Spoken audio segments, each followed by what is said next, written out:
it's Rod Santamassimo with the Massimo Show. And today we're going to blow you away. I will guarantee it, because today we have the one and truly the only Jeb Blount. Jeb, welcome to the Massimo Show. It is awesome to be on the Massimo Show. Thank you so much for inviting me. Well, Jeb and I are laughing because we've had a full Saturday morning. We've done the show already. I didn't hit record, so we're going to record it again. So here we go. Hey, if you're the one person in this world who doesn't know who Jeb is, let me share just a little bit about him. He's been now the best-selling author of 12 books, including some of my favorites: Fanatical Prospecting, Sales EQ, Objections, and most recently, you're going to hear this one, Virtual Selling. You're going to want to hear about that one. He's published hundreds and hundreds of articles. He's been recognized by so many thought leaders as one of the top salespeople, one of the top social selling people. He has, I think, 25 million, somewhere around maybe 26 million downloads on his podcast. He's the man. He's also the leader and CEO of a company called Sales Gravy, that, by the way, is the #1 sales-specific, most visited, most trafficked website in the world. Jeb, welcome to the Massimo Show. I just need to get you to follow me around and do that. So like when I walk into a room, right, then you go ahead of me and then you announce me. That would be beautiful. Hey, you created it. I just repeated it. So, I can just see my wife right now. We walk into the house and you do that. I may have to replay this for her and she'll be rolling her eyes. Well, you shared me earlier that you have a son. Do you have other children besides your son? I just have one son. He works for Sales Gravy now. He is our marketing leader. Well, whenever I tell my kids, like this morning, today I got Jeb Blount on my podcast, and they looked at me and said, "Dad, people still buy your books and read your stuff. Why?" Whatever. So, well, let's get to you, because you're what we're going to talk about. Young Jeb. We always ask this question to everyone. Young you, high school. What were your passions? What did you love to do? And how did this create this sales genius? And I apologize, but how did it create this person?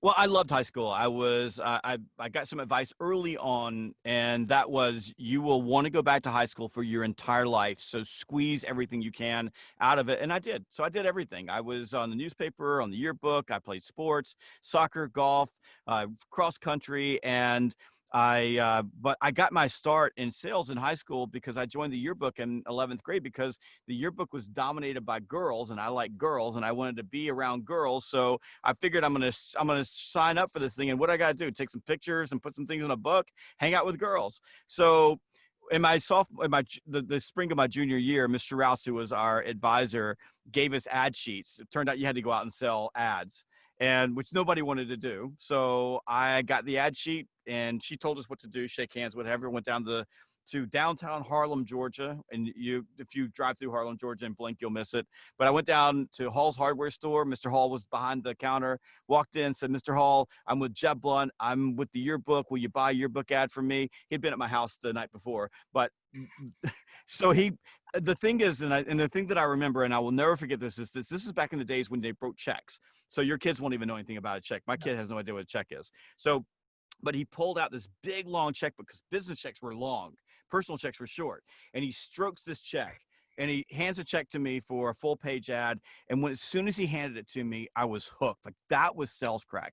All I got to do was ask people, they'll give me money. I ended up selling $3,000 worth of ads. The quota was $300. They made me the editor of the yearbook because I also figured out that if you can outsell everybody else, if you can be a rainmaker, people will let you do anything. And I eventually parlayed that into a corporate career where I started at the bottom of the organization and within 10 years was running the sales team because I was able to outsell everybody on the team. So would you consider yourself, now you're very charismatic and outgoing with the sports and the yearbook. So were you also a natural salesperson? It just came to you, or did you learn to hone your craft in a certain way? Well, I think sales, like any type of endeavor, there's a certain level of talent that you bring to the table. So there are people who, like, I know your wife is your company CFO, my wife is my company CFO. She's really good at that. Like, that's what she's talented at. She is not talented at selling.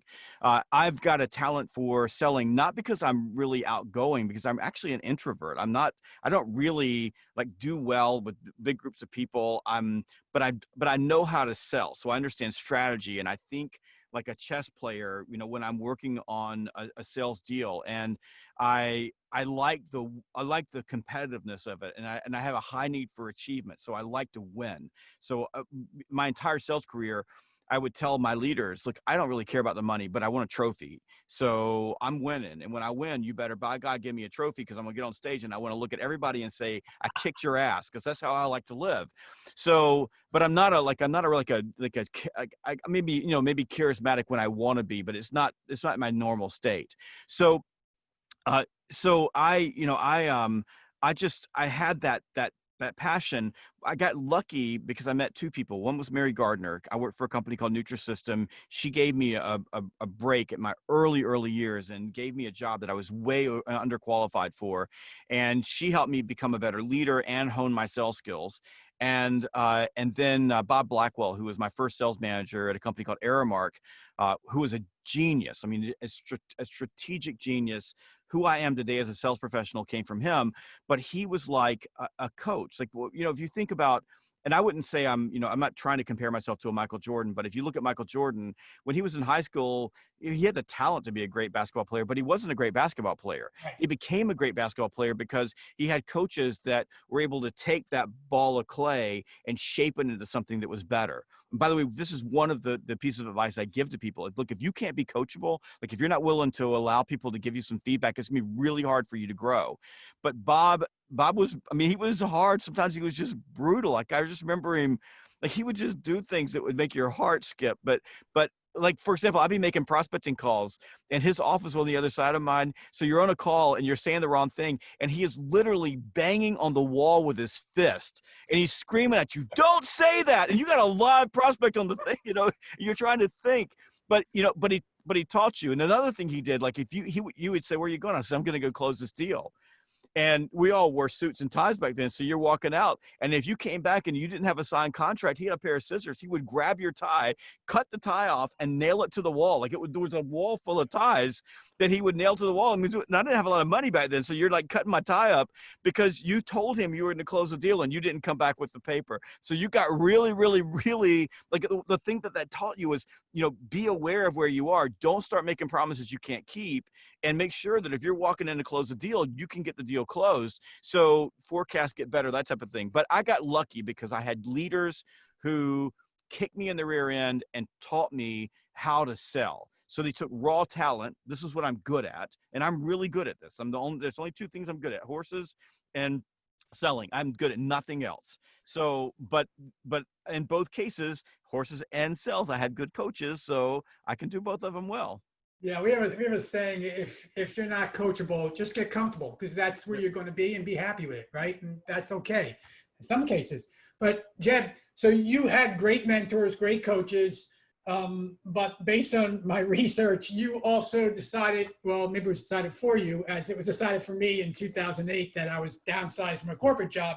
When did you decide to go from corporate to saying, I gotta be my own person?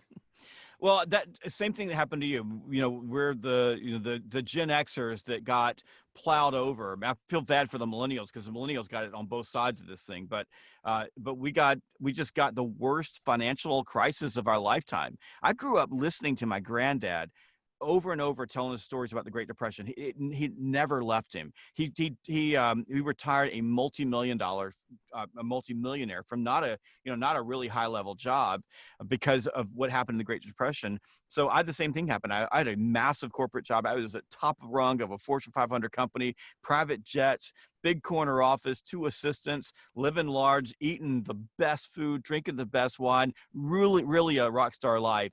And when the Great Recession happened and everybody had to downsize, and our company in particular, the company I worked for, when people weren't working, they had to downsize quick, and we were the leading edge of that.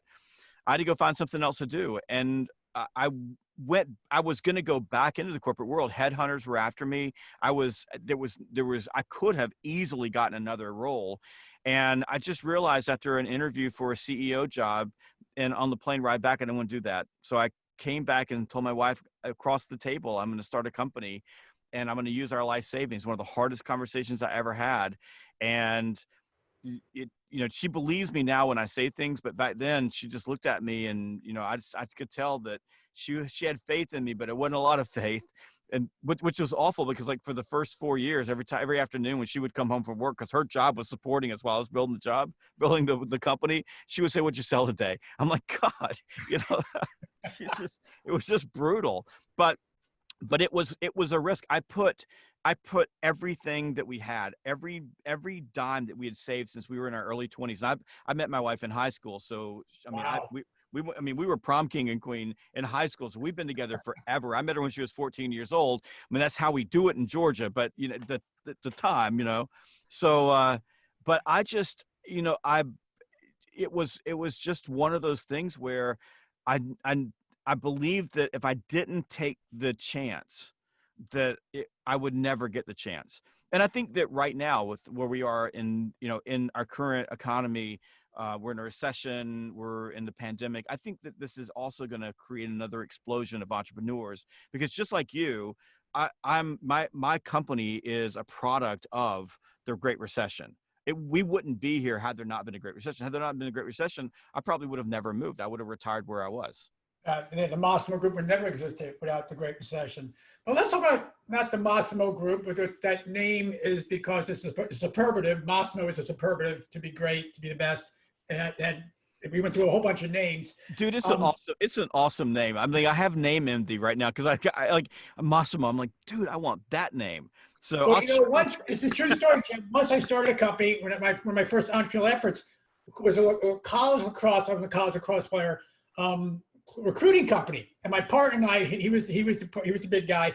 We call it Scholastic Lacrosse America, which, by the way, is probably the stupidest name you can ever call it. What the hell does that mean? And so sometimes company names matter. So what was the name of your company when you started out? Well, my original company, I mean, it's funny you say that because my original company was the dumbest name ever. It was called Sales Professionals Online. And a friend of mine pointed out to me that it was the dumbest name ever after I'd already built the website and was going down the road. And I was trying to find a name. Like, I mean, and it had to be a .com, because the problem was that it had to be .com something, and just try to go find sales.com anything, like sales blank, just try to find it. And this was in 2007 and there was nothing left there. So I was having Thanksgiving dinner and the waiter came by, poured gravy on my potatoes. We were at Captive Island at Tween Waters having Thanksgiving dinner, and I just hit me, gravy. So sales gravy. At that moment, I thought the entire universe, I swear to you, I'm like, everybody's thinking this right now. They're all going to the register trying to get the name. So I got up. So, hold on. So it's Thanksgiving, and you're thinking right now, top of everyone's mind is, I need sales gravy. I did. I mean, I just got like, I was like, so I didn't say anything to anybody. My young son's sitting there, my wife's sitting there. I jump up. And the last thing my wife says, she says, I could see you sprinting across the dirt parking lot. I went to the hotel office. There's this young lady. I mean, she's probably 18, 19 years old. She's at the front desk checking people in. I ran around the other side and I elbowed her off the computer and said, I have an emergency. I need to use your computer right now. And I remember, like, people would think, well, why don't you use your laptop? This was 2007. I'm in the middle of nowhere at Captive Island, and it wasn't like there was like Wi-Fi everywhere back then. It just wasn't. So I elbowed her off and I registered salesgravy.com on Thanksgiving Day, that day. So it was, and to think about corporate names, to think about this, we have struggled with the name Sales Gravy. We struggled with it for a long time. Do we change our name?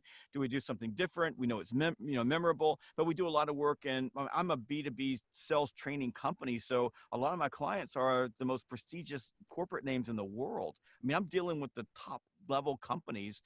Is Sales Gravy a good corporate name? And finally, it was like, I don't know, 5 years ago, we just said, we're just gonna own this. Like, this is who we're gonna be, and no one ever forgets us. Like, if you hear the word Sales Gravy, you never ever forget it. And so we're not, we don't have like a fancy sort of a corporate type name. We've got Sales Gravy, and it's working out for us. Well, as I said earlier, it's the number one in the world, most visited website for sales specific issues, items, training. So I think the name's worked out pretty well for you. Yeah, a little bit. Okay, so look, we take a really short break. We come back. You all want to ask the questions. What about prospecting? What do I say? What do I do? And more importantly, right now, during this pandemic phase, how do I sell today? So we'll be right back with the amazing, incredible Mr. Jeb Blount. Hold on.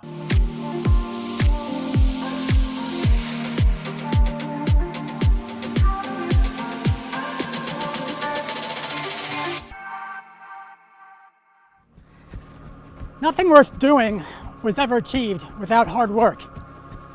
The knowledge, however, is only the beginning. It's taking that knowledge and applying it that leads to the true transformation. Unfortunately, many people kid themselves to believe that acquiring greater knowledge will lead to greater success.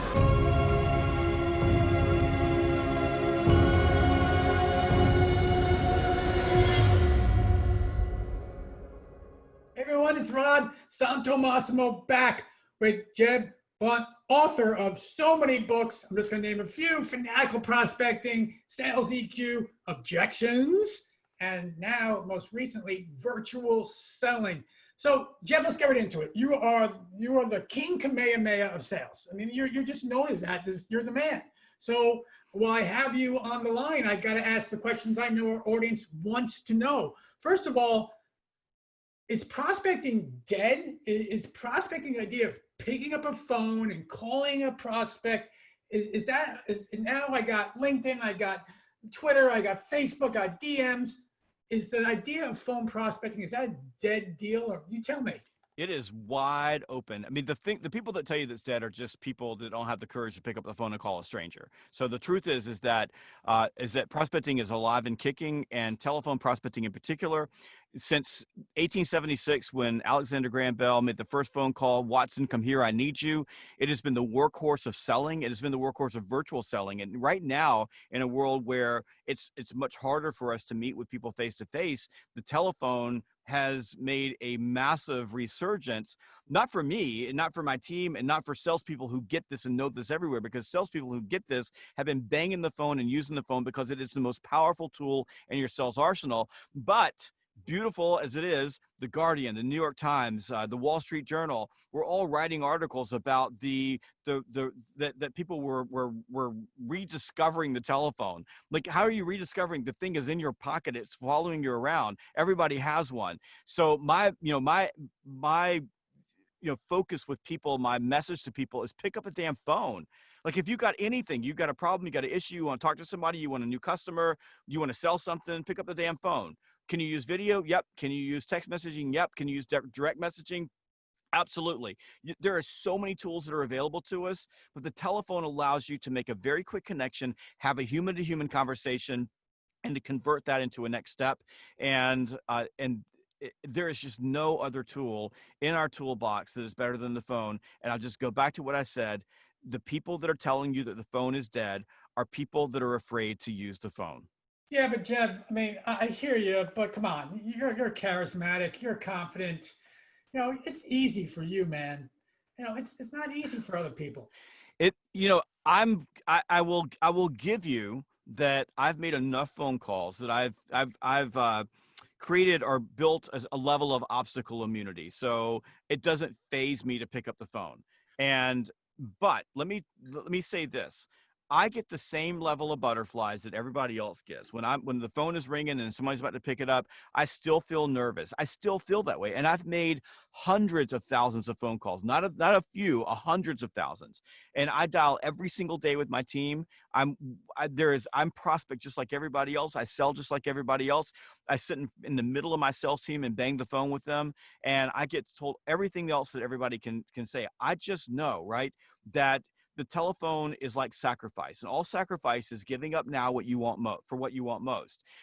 the sacrifice for the phone is I have to give up now, which is I don't want to be rejected, and you're going to get rejected for what I want most. I want to build my business. I want to feed my family. I want to add more employees. I want to add to my savings. I want to reach my goals. I mean, not long ago I wanted to buy a lake house, so I sold a bunch of stuff so I could justify buying a lake house. So I'm able to look past that initial pain. I'm not saying that it's easy. It's not easy. And by the way, I'm not saying that it's fun, because there are some people out there in the world that will tell you they can make prospecting fun. They're a bunch of liars. Prospecting sucks. I don't want to do it. I wish people would fucking call me. Excuse my language. Let me say that again. I wish people would call me. So, but they won't call me, right? So I have to call them. So it's not fun. It's not easy. It's a grind, but like anything else, right? You got to grind to shine. You got to put the work in. But the other side of that is a full pipeline. It's a growing business. It's acceleration. And there's one thing that we don't really ever talk about. It is self-satisfaction. It is knowing that you put in the hard work that's going to grow your business. And the one thing that I always have when I walk away from a phone block is I feel the buzz of, I believe that I did something good. Even if I didn't get anything specific out of that particular phone block, 10 people heard my name. I left my voicemail. I did these things. I did this work. So look, I believe in the telephone, but I want to be clear. I believe in omni-channel. I believe in being able to use every tool at my disposal. The problem is, and I think what you're alluding to, when people say, well, there's LinkedIn and there's this and there's this and there's this, is that what's happening is that people, and this is entrepreneurs in particular, we're becoming asynchronous. Like we just send emails all day long and expect that's going to work, or we just hang out on LinkedIn all day long and expect that's going to work. If you're an asynchronous seller, you are going to lose. And I promise you're going to lose. And if you work for somebody, a robot's going to take your job. Because I can hire a robot for $19 an hour to send emails. I don't need you. What I need people to do is talk to other people. And the one thing that I know to be true is the more people you talk to, the more stuff you're going to sell. And the easiest way to talk to people, no matter where we are in the economy, where we are in the world, the easiest way to talk to people is to pick up the damn phone. Okay, well, there's so much you just said there that I hope my audience understood. We get some key ones first. I apologize for the F-bomb. You got me fired up. I didn't mean to do that. It snuck out. Hey, this is quite all right. I got to get Gary Vaynerchuk back here. But this is quite all right. Hey, you mentioned something. I want a boat. I want this. I want that. Is that what it really comes down to? Is what you want?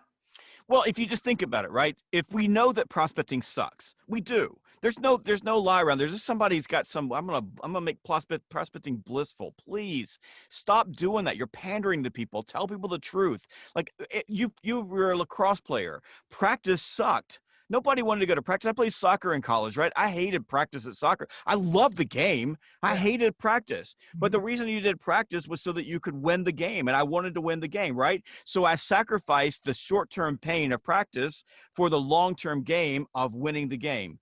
So for me, right, if something sucks, I'm not going to do the thing that sucks if I'm not able to tap into my desire and see past that. So if you're an entrepreneur, you need to have a vision and a purpose for what you want your company to be. The one thing I can tell you to be true is this: if you don't have customers, like if you're not bringing customers into your pipeline and you're not getting new customers, your company's going to fail. You may have a book of customers, but if you're not getting any more, every single day your company is shrinking just a little bit because you're going to be losing people at the back end. So if you're an entrepreneur, you got to get customers, but you need to know what you want. I mean, for me, it was like just recently, it was a lake house, but I just find things like I wanted something really, really badly. And my wife, who was mean, said, you can't have it if you don't make the money to get it. So I said, no problem. And I know what I can do. So I got a list, I got a phone, I got a pen, and I bought myself a lake house. So the thing is that I think you need to be as a in particular entrepreneur, you got to know what you want. And then you got to leverage that desire to do the slog work, the hard work, the grind work in order to get there. And part of that grind work is you got to talk to people. Look, there are so many entrepreneurs out there right now that are planning to plan. Like they get their business cards together. They get their website together. They're putting a blog together. They're putting a podcast together. They're making sure that their LinkedIn page is right. Why do you need to post some stuff on LinkedIn? They're doing social media. They're doing all these things, but they haven't talked to anybody. If you don't talk to people, you're not going to sell stuff. So go talk to people. All that other stuff will be fine. But if you're planning to plan, you're going to be sitting there one day going, how am I going to do this? I'm going to grow my business. Or you're going to go out there in the brave new new world and go find yourself a job because you're not going to have a business anymore. I love that. I absolutely agree with that. Okay, so now what happened, Jeb? You get everyone pumped up. Okay, I'm going to make my calls. And then this questions I get, I'm sure you get, you're like, you wrote, maybe you don't, or I don't know. Here's question number one I get on prospecting. Ready? When's the best time to call? Oh, I love that question. Right. When's the best time to call? Let me explain this question. Could you please let me off the hook? Like, I'm asking you this question. What's the best time to call? And what they really want you to do is go, well, you could do it on Thursdays at 2:00. Here's the best time to call. First thing in the morning. Think about it like this. As an entrepreneur, you have three choices with your time. You can do things that are trivial, you can do things that are important, and you can do things that are impactful. So trivial is, watching cat videos and hanging out on Facebook. Most entrepreneurs are not doing trivial things. What most entrepreneurs are doing, important things, right? So they're looking at their reports, or they're hanging out in the CRM, or they're having a meeting with their team, or they're building policy or building process or serving customers. There's nothing wrong with serving customers. They're doing those things. Impact for a business is growing the business. A business exists to grow. I want to say this one more time. If your business isn't growing, it's dying just a little bit every single day. So anything that makes your business grow is an impactful activity. And the most impactful thing that you can do every single day is to put some new opportunities, new customers into your pipeline. Now, I'm not taking away from marketing, right? So you need to have marketing and you need to do lead gen and all those things, but that should be the top of the funnel that's moving things into your prospecting. So if the most impactful thing that you can do for your business, talking to people, and by the way, if you're an entrepreneur and you hire salespeople, same thing for them. If the most impactful thing that you can do is prospecting, and oh, by the way, is the thing that sucks the most, then the thing that you need to do is front load your day with that level of impact so that it gets done. Because if you don't do it, it's not going to get any prettier. It's like eating frogs, right? So if you had to come in the morning and eat a frog, that would suck. But if you let that frog sit there all day long while you make excuses why you're not going to eat the frog, what's the best time to eat a frog, right? By the end of the day, it's going to smell bad. It's going to be slimy, and it's going to be the worst thing you ever did. And what you're going to do is you're going to put it off to the next day.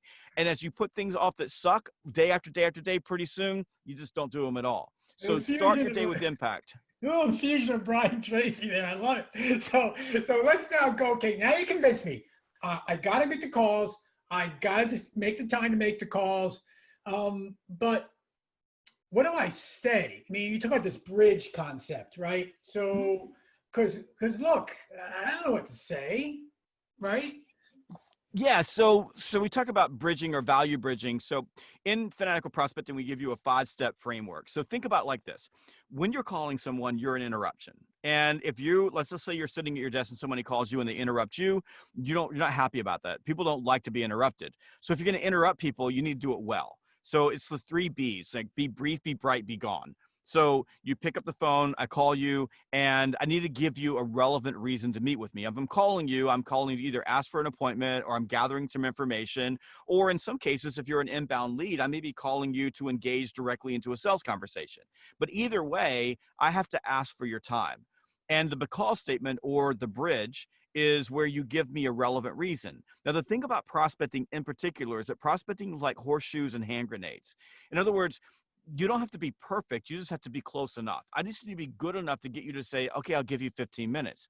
Now, the beautiful thing right now, because we're in a space where really people don't want to meet face-to-face, is it's a lot easier to get people to give you 15 minutes on a video call than it is to give you 15 minutes face-to-face. So you're getting a lot fewer rejection or objections in that situation. So it just sounds like this. I call a customer up and go, hi, my name is Jeb Blount. I'm with Sales Gravy. The reason I'm calling is set an appointment with you because I help companies win by helping their people do a better job at prospecting and putting new things in the pipeline. I thought you'd like to learn how that works. How about we connect it Thursday at 2:00 for a short video call? Boom. Just like that, 30 seconds. So the thing about building because statements, and I do a deeper dive in this in my new book, Virtual Selling. But the thing about because statements is just step in the prospect's shoes. They're going to give you their time if you're relevant to them in some way, or you connect with them emotionally. Like I can say, a lot of people right now during the pandemic, they're really trying to figure out how to do this. And I've been pretty successful in helping people accomplish these things. And I thought you might like to learn how. Like if I can tap into emotion, I can provide you with some insight. There are 3 trends that are going to be impacting your industry right now. Here's what we need to do. Or, if let's say I'm selling real estate, I mean, I could say, the reason I'm calling is to set an appointment with you because a lot of people don't know that the home values in your neighborhood have risen 50%, and you could get that money and take it out right now and do it really quickly. And I can show you how. So it could be any of those things. Like I can show you how to do those things, but you have to step into their shoes and build these because statements. And then this is important. Then you have to pick up the phone and use them, because then that's the only way you're going to figure out if the because statement that you created actually works. If you don't go try it, you don't even get a chance to test it. So if you're doing one, and by the way, I told you about my son, and you got me on my soapbox, so forgive me. But my son, when he was in high school, and he hated me for this, but I would make him come into the office and I would give him a list. And let's say we were running a new training program, and I'd give him a list of, say, 25 vice presidents of sales. And I would say, call this list, and here's what I want you to say, the call statement. And I would make him do it on speaker so I could listen. I could sit back without being in the moment and listen to all of the objections that he got. And then I would change the what we would say, and then we would do it again the next day until I could optimize something so that we would get enough yeses, and we would still get objections, and we would work with the objections. So basically his job after school was to come in and be prospecting fodder. Like I would throw him at the front lines and just he would get the snot kicked out of him. So okay, we're gonna get to objections, we promise. But there's one, there's a couple of things here. We have a mutual colleague, Mark Hunter, and he uses this term called commission breath, right? So it's the desperation when you're calling because it's all about you. So and I love it, by the way, you got to read Virtual Selling, and I dive deep into that. We all, folks, if you don't know because psychology, you need to know it. You just need to know it. But when people have commission breath in that world of the guy we know, what do you do to get to help slap someone in the face and say, dude, this isn't about you? I mean, help someone out there get to that. I hear that all the time. People call me like, "What about me?" yeah, I think that the problem what Mark's talking about is I call it the universal law of need, but it's desperation. So it's the lack of emotional control. So the most powerful emotional foundation for anyone in sales is relaxed assertive confidence. It is essentially a non-complimentary behavior to the way that most people approach you as a salesperson, because salespeople in particular create anxiety just because you're a salesperson and people don't like to be sold. So on a prospecting call in particular, that's not that big of a deal. Like, so the whole commission breath thing is much more of an issue when you get into the sales process. So for example, if I called you up and I gave you enough of a reason to give me 15 minutes of your time, and then I get you on the phone or get you on a video call to have a conversation with you, and then I immediately start pitching you.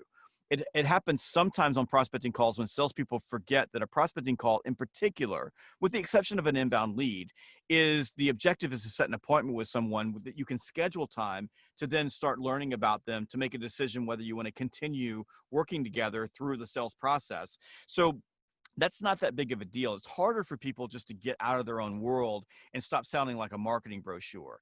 And that just takes some practice. Like that takes your brain to practice on that.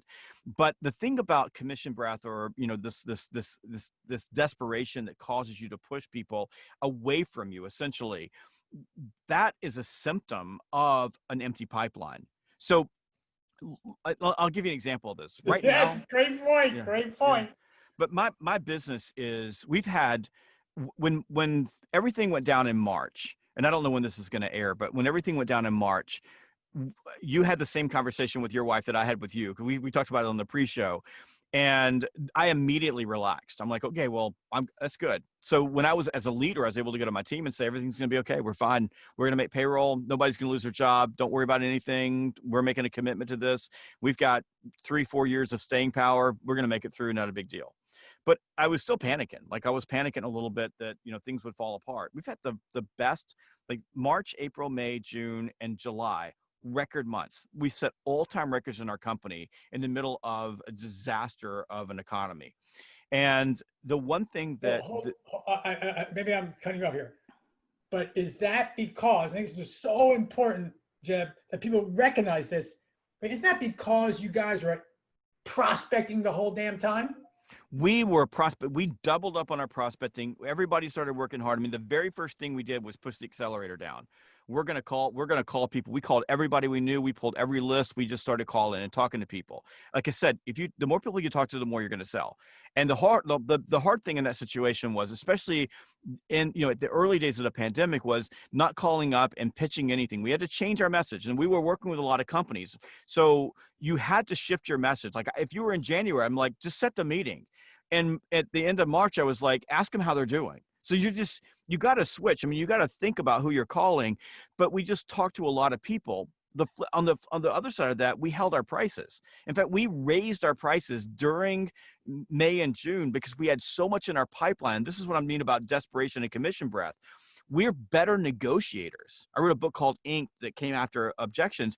We're better negotiators because we have emotional control. We're better negotiators because our pipeline is full. I mean, my son, who is running our marketing yesterday, said, I don't know what to do with all these leads. He said, I'm overwhelmed. And he's going through the leads and getting them to the salespeople, and he's overwhelmed. And I woke up this morning and more leads came in, and I'm overwhelmed. And like, we're so grateful. I don't want to say anything wrong. I mean, the universe is being good to us, and I am deeply grateful that people want to work with us. But the flip side of that is, when we enter sales conversations, it's like the expectation is you're going to do business with us. We're not competing for your business. You've already chosen to do business with us. It's not arrogance, because arrogance is a bad thing. And arrogance comes from people who typically I think I'm being authentic, right? But I don't have any respect for my audience. So if you don't have respect for your audience, that's arrogance. And that's the other side of this coin. But it's about emotional control. Like, we know that tomorrow is going to be okay. We know that we got 10 more customers coming in. We know that. Now let me, before we go on, and I know you got some other questions, but let me say this to the entrepreneurs that are listening. If you get complacent when you feel this way, like we feel really good right now, we are relaxed, we are assertive, and we are confident, and we are closing deals, and we're closing deals at the race that we need to make the profit that we need to pay our people. And we feel good. We are wide open. The moment that you let yourself feel like that's okay, you lose, because I can't allow any person on my team to take their foot off the accelerator. Even my kid, who is saying, I don't know what to do with all these leads. I'm like, you go make more. Go make as many as you can, because the best place to be, the easiest way to deal with commission breath, is to be picky. I got so much that I can choose what I want. And that helps you build a better business, because now I'm bringing in customers that fit me. And there's a lot of companies right now, people who are listening, you're bringing on bad customers that are going to hurt your company long term, because you're desperate for cash flow, because you weren't doing this work ahead of time. And so, and right now you think it's okay because you got some money that's paying some bills. Trust me, December, January, February, March, you are going to be living in regret, because you have customers that are going to suck the life out of you. And Jeff, if the podcast folks can't see me, I am praying right now, because Jeb, I got to tell you, I had a coaching call with a group of mid-career entrepreneurs the other day, and I committed to them that they'll get to the point in the career, if they do what they need to do, where they're not going to care about a certain client or a certain transaction. And all entrepreneurs, I'm sure some of this on this broadcast are smiling, saying, I got there. And so you're right, Jeb. You're not being arrogant. You're not being over Gary. This is where you get to when you have a certain level of success. And yes, when you have a freaking full pipeline, the echoes of a full pipeline are incredible. It fixes everything. And this is why the pipe is life. You wake up every day, you think about pipe. You go to bed at night, you think about pipe. The pipe is life. The pipe is life. The pipe is everything. You got to pull pipeline. Everybody in your company is better. Your customer service is better. Your profit margins are better because you're a better negotiator. Your customers are better because you pick people who really value you. And everything that you make better strategic decisions in your company because you have a full pipeline. If you're scrambling because you need customers and essentially you need cash flow, and cash flow is everything for an entrepreneur. And I don't know, maybe there's some people that that have a bunch of VC capital. I don't, because I bootstrap my world. So you got a full pipeline. You don't have to worry about anything. You don't have a full pipeline, you're screwed. So, and by the way, and this is, again, soapbox time, right? But if you're an entrepreneur, you also need to create a culture that everybody in your company is responsible for prospecting and sales and putting in things in the pipeline. I don't care if it's the receptionist. My assistant does sales. So she doesn't, like, I don't have her out there banging the phone and making 50 cold calls, but she can see a lead come in and knows I can handle this and jump on it and handle it and get it closed and take care of it. Everybody in my team gets paid commission. You sell something, we pay you commission. I don't care how big or care how small, if you did the work. So you create that mindset that our role is to go get new customers. And on the flip side of that, I got an operations team that takes really good care of them because I don't want to lose them once I get them because it's expensive to get them. But it's just like, that's everything. And we go back to impact, right? The impact in the organization is growth. So you as an entrepreneur and you as a salesperson and you as the receptionist, every day you got to wake up and the first thing on your mind is, how do I make an impact on this business? And the way you make impact is put something into the pipeline and move something through the pipeline.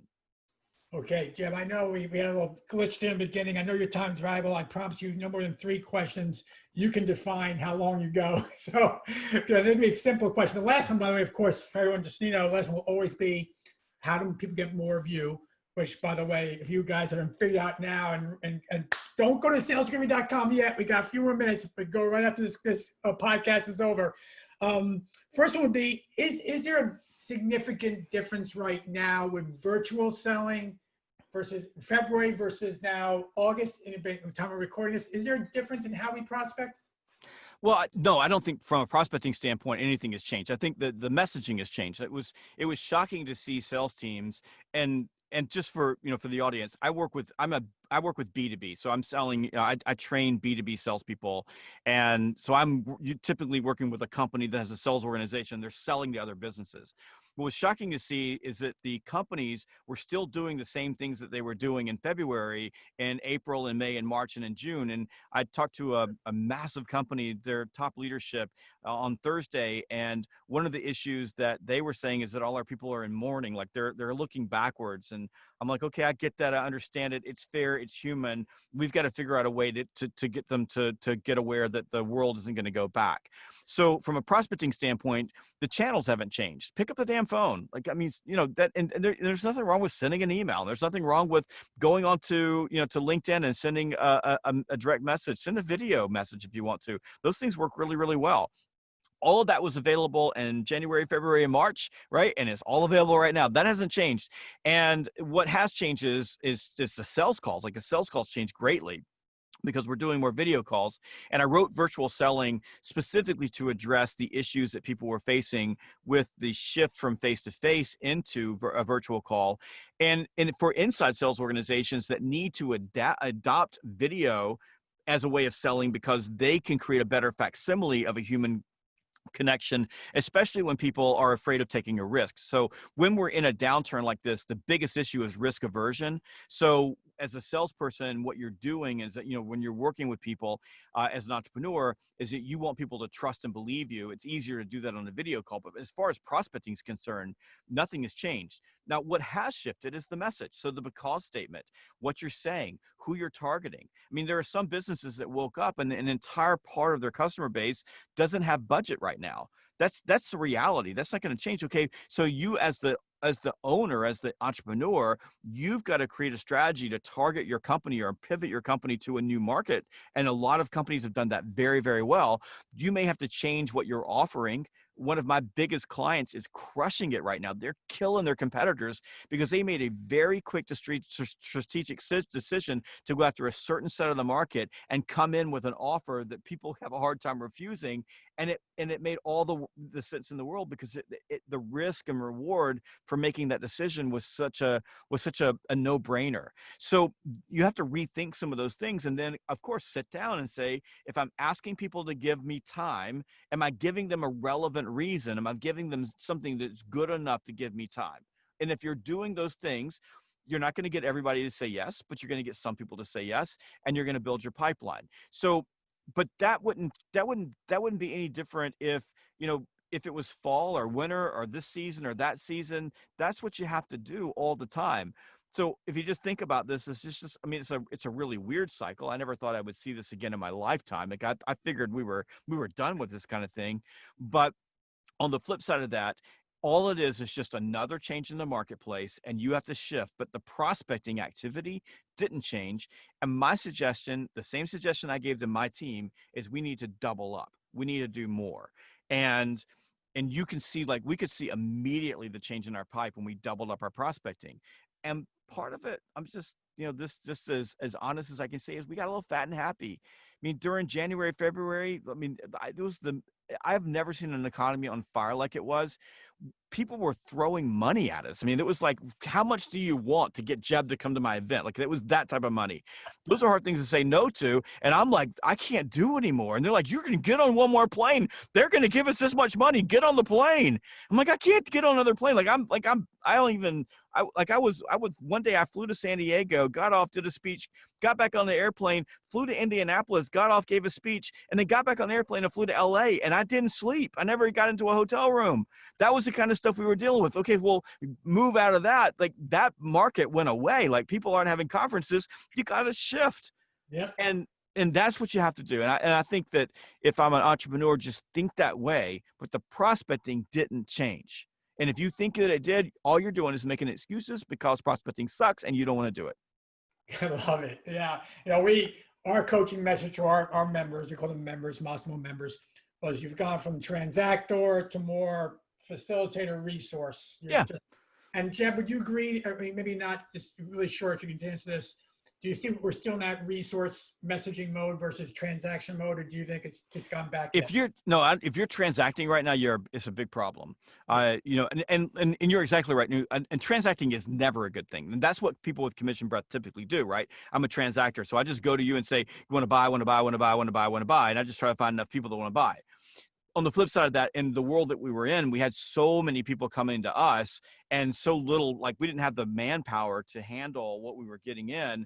And that was a little harder. And even though I have 23 trainers on my team, like people out there teaching and delivering keynotes, I'm a limited resource. There's only so much of me that can go around.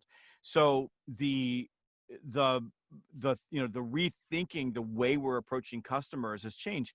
Our business, there's a huge part of our business that is keynote driven. So we go to conferences, we do keynotes. It is a very lucrative part of our business because the profit margins on that are astronomical. Right. And we get top dollars for that. And that we've earned that along the way. There's been a lot of work to get to that place.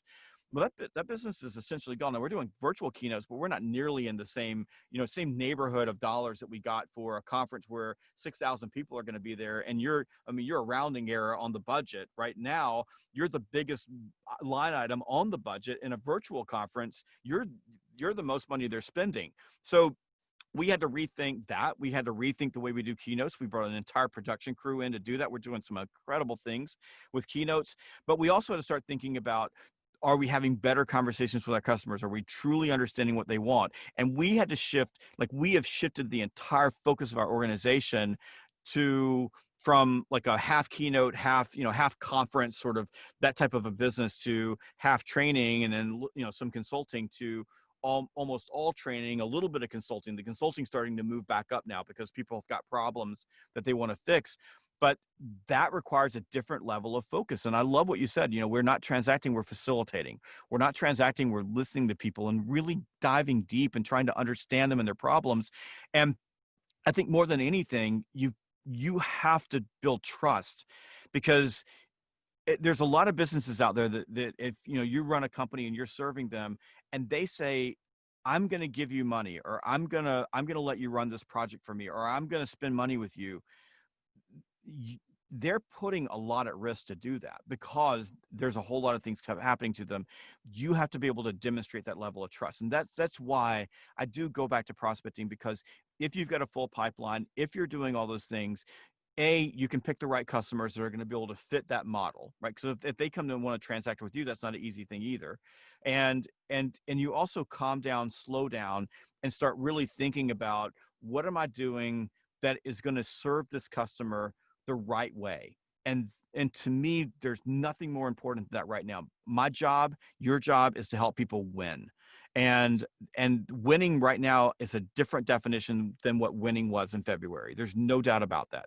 So I need to ask questions, understand you, be able to bring a solution to the table that's going to help you achieve your goals. And this is so important, be willing to walk away or give you another suggestion. Mark Hunter's a better solution than I am in this particular situation, because Mark's going to help you win and I can't help you win.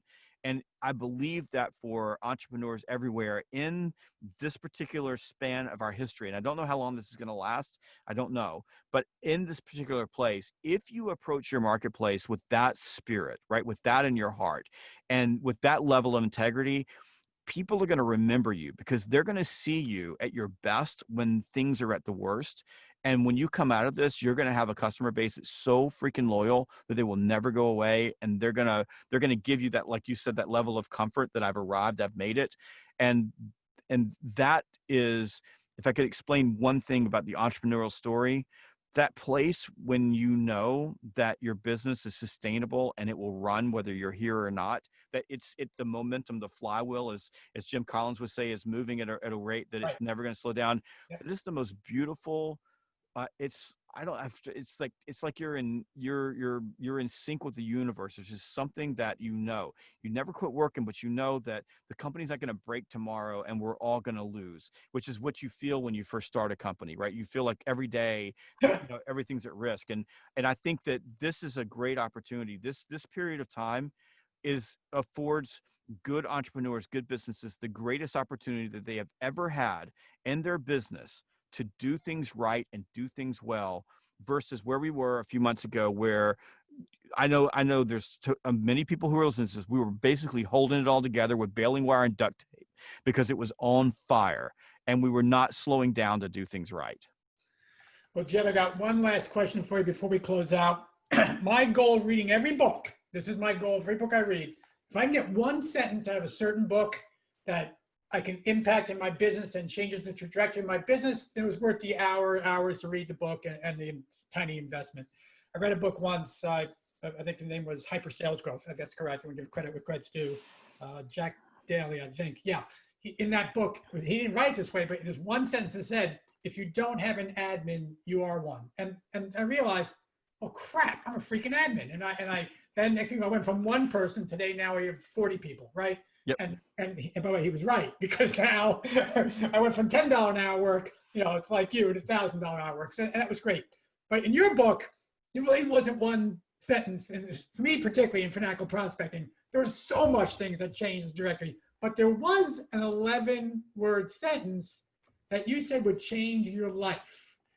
So Jeb, let's close out with changing our audience's life. And I hope you remember the 11-word sentence. when it is time to go home, make one more call. I remember it because the words are sewn into all my clothes. Like, it has one more call on it, everything. And it goes back to that. It's a discipline message, right? Wait. Let's hear that. So I'm going to go slow. Give me that 11-word sentence one more time. When it is time to go home, make one more call. Ooh. So that to me is, again, this is a discipline message, right? Giving up what I want now to quit for what I want most to succeed. So when I'm tired, when I'm hungry, when I just can't do anymore, when I think I can't have one more person tell me no, I can't talk to one more client, whatever the case is, when I'm at that place, I've just over the years trained my brain to say, okay, I'm going to do one more. And it's amazing what happens. I have millions of dollars in sales because of one more call. God bless it, man. God bless it. That's awesome, Jeb. The incredible, incomparable Mr. Jeb Blount on a Saturday morning, no less. So, hey, Jeb, salesgravy.com. Absolutely, everyone needs to go there. Anywhere else to get more Jeb? Yeah, you go to, if you want to watch videos on YouTube /salesgravy, I've got 500 videos on there. We're adding more regularly. My podcast, Sales Gravy, so you can go there. Thousands of articles. I think the last time I looked, there were 2,000 articles on salesgravy.com from a lot of the greatest minds in sales. So Mark Hunter, for example, we mentioned him. We have his articles on Sales Gravy. And then, connect with me on Twitter @SalesGravy, Instagram @SalesGravy. I'm on Facebook in a couple of different iterations, and you can always follow me on LinkedIn. So just click the little follow button, and then we're posting stuff all the time. See, folks, so maybe, just maybe, next holiday season, you'll be sitting there thinking, I got a name for my company, and it too will change your life. Jeb, I can't thank you enough. To our audience, you know what I always say, it's what it is. Jeb has given you so much knowledge today. It is absolutely incredible what he shared with you. But you know what? It doesn't mean a thing because knowing isn't doing. So please go out there and apply what you learned and see your life change going forward. Until next time, this is Rod San Tomassimo with The Massimo Show.